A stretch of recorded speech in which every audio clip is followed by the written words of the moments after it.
Hi guys! Every now and then, I open up my inbox for questions, and these bonus episodes are where I'll answer them. For those who are just tuning in, my name is Vicky Lawn, and Speculative Sandbox is an audio playground for writers and overall lovers of speculative fiction to come together and workshop tropes. If you want to know more about a certain topic or about the writing process, don't hesitate to leave a message on the Speculative Sandbox Instagram or Twitter. Now let's get to the questions. The first one we have is, what is the best way to get over analysis paralysis and start writing? I think a lot of people can relate to this feeling. And I'll be honest, my current manuscript, I felt this way. Starting from the beginning, starting from scratch is very scary. I much prefer being at the end after all the edits and revisions and changes. And starting a new project, I look back and I know what I went through with the last project, especially the more information you know and experience you have. It's daunting. So, and that feeling where you're halfway through a project and you realize it could have been done differently to make it better. And now you have to decide if you need to trash several thousand words or just sink into a depression knowing your work is now awful, but you don't have the energy to fix it. That is a debilitating feeling. And I didn't write for a long time because of this, between my last two projects. My overanalyzing had to do with whether or not my idea was any good, whether it had the right balance of character development and plot, stakes and motives. I'm also an own voice author, so I was questioning, how could I even be authentic? What will my target audience say? What will my agent say? What will I need to fix anyway? And then how can I predict the future so I can make zero mistakes in my manuscript and make life easier for me? And of course, the answer to that is you can't. So as you analyze and try to foresee all these things, whether it's the big picture of your story or the nitty-gritty sentence structure on one page, when you are stuck in this analysis paralysis, I like that, how do you get started? So there's a lot of advice out there that I know sounds like this. Quote, just know that your first draft is going to be shit. Or, quote, don't worry about making the wrong choice because you will make the wrong choice. It's about fixing it in later drafts. And that's all good advice and that's all true. But does it really help with the analytical paralysis when you're already telling yourself all those things? And especially when I already know, I've already lived those things and I've gotten through it once, and it's just that energy you need to get it started. Or if you haven't done it before and this is your first time, overcoming that initial fear. So here's my thoughts on some advice. This comes from me. I think different people have different experiences. I know that different people are fueled by different motivations. So I'll tell you about my experience. What got me out of my slump and writing again, I had to tap into a different part of me. The curious side of me, the energized side of me, the side of me that wanted to prove to myself that I could do it because I was excited and other people were excited. For me, this isn't about placating the over-analytical side. Your over-analytical side is working in your favor in some ways. It might even be overworking for you in this part. This is about growing a different side of your mindset so that the over-analytical side isn't so loud. So, how can you do this? Number one, start sharing your idea with friends. Be proud of your idea, whether with people you know in real life or through a forum online. Find that creative, safe space. Then start engaging with them on a writing level. Get technical with them. Write a few pages, get that feedback. Maybe little steps work. Take off that expectation of having the full book in front of you. As you start getting feedback and you start feeling that excitement, that'll start fueling that curious side of you that can help quiet the overanalytical side. Write down your ideas, outline if it's possible. Whether you're a plotter, which means you like to outline everything, or a pantser, which means you're flying by the seat of your pants, or some combination of either, just write down what you have. That's better than nothing. And then finally, if you're able to find a mentor, be vulnerable with them, be honest with them, and be open to their suggestions. I think one of the best things you can do as a writer is to be humble. Marshila Rockwell in a previous podcast said it best. You need to have some degree of narcissism where you're so proud of your work that gets it out there, but then you have to have that side of you that goes, oh, it's all shit, because that enables you to go and ask for advice and improve. I think if you're convinced that you're entirely good at everything, then there's no further growth. You stopped growing, and from there, how can you get better, right? And then my final advice is that the original advice I told you is true. What you are going to write is going to be flawed.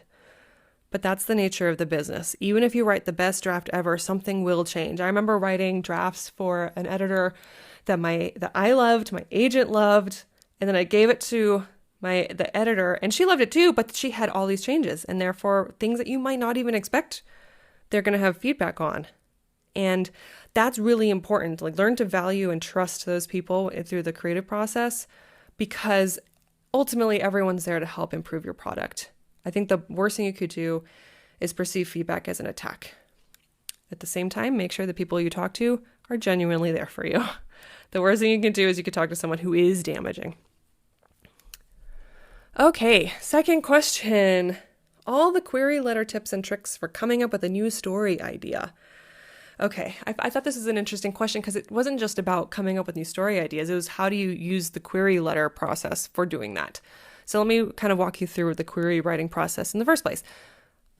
I am signed with an agent. I thought once I would get an agent, I wouldn't have to ever worry about the query letter process again. And I was so wrong. She asks me for a query prompt for every story I pitch. I was going through my notes and I have like a good 5 to 8 in various levels of completion in my files.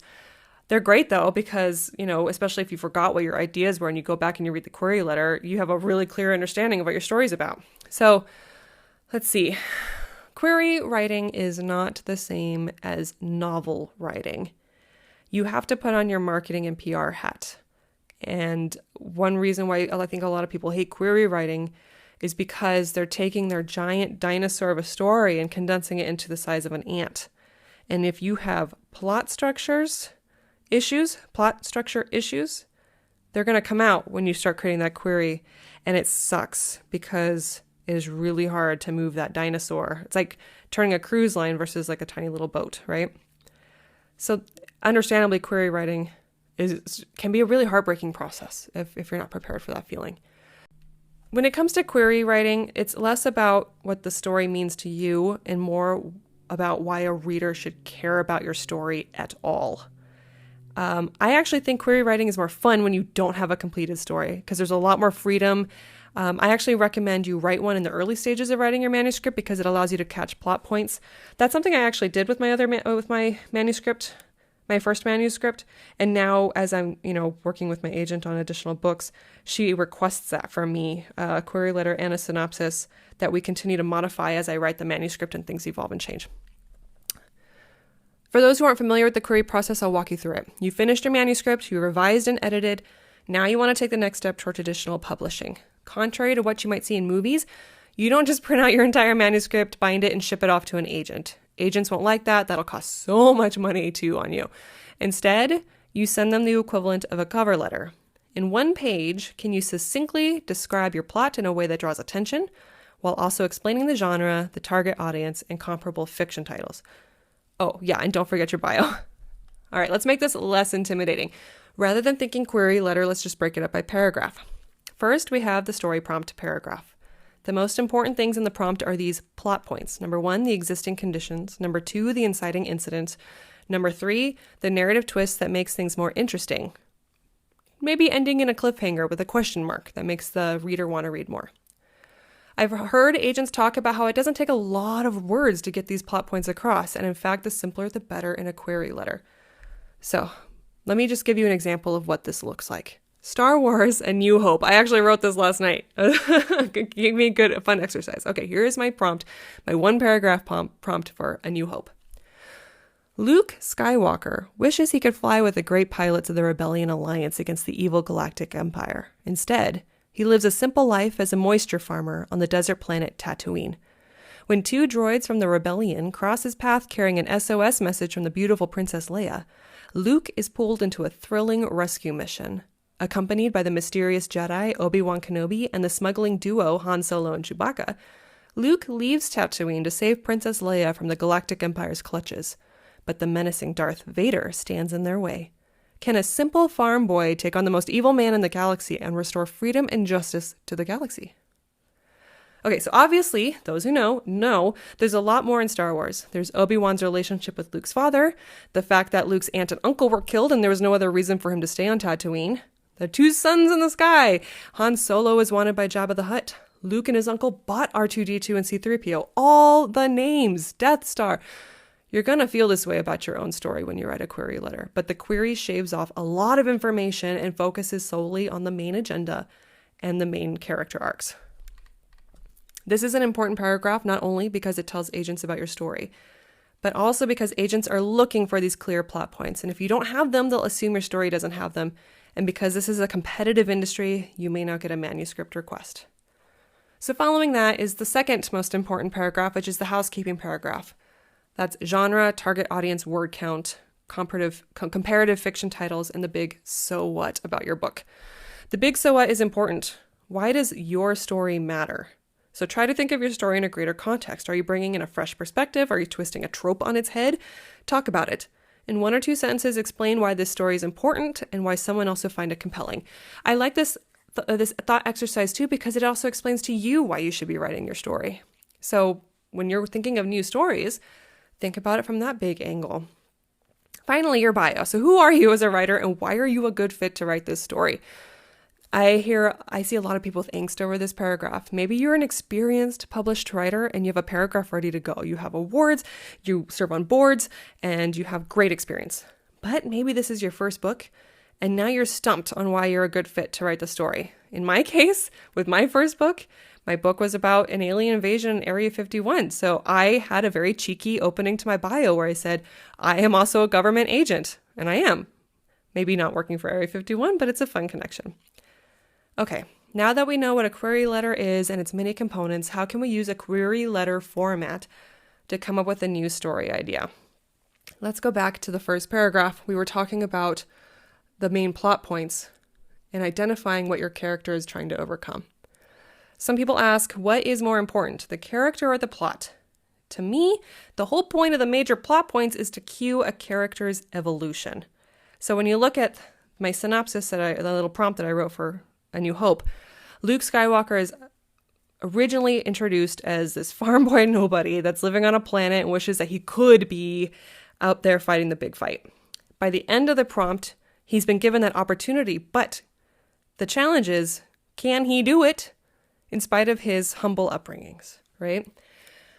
That's the way that you have to also think about your characters. So with that in mind, you can kind of use a query prompt as an ad lib. Introduce character, introduce their norm, maybe even hint at what they need to overcome.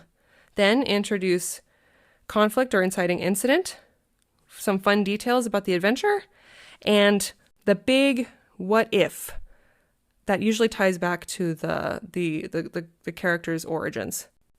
That character arc is so important. So now here is where you put in the work. And if you have any other additional questions about query letters, I actually really love writing them now. Feel free to drop a DM on any of my platforms, and I'll be happy to answer your questions.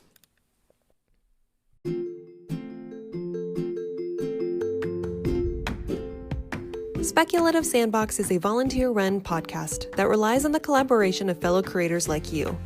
Join the conversation and participate in fun polls and questionnaires on TikTok, Instagram, and Twitter.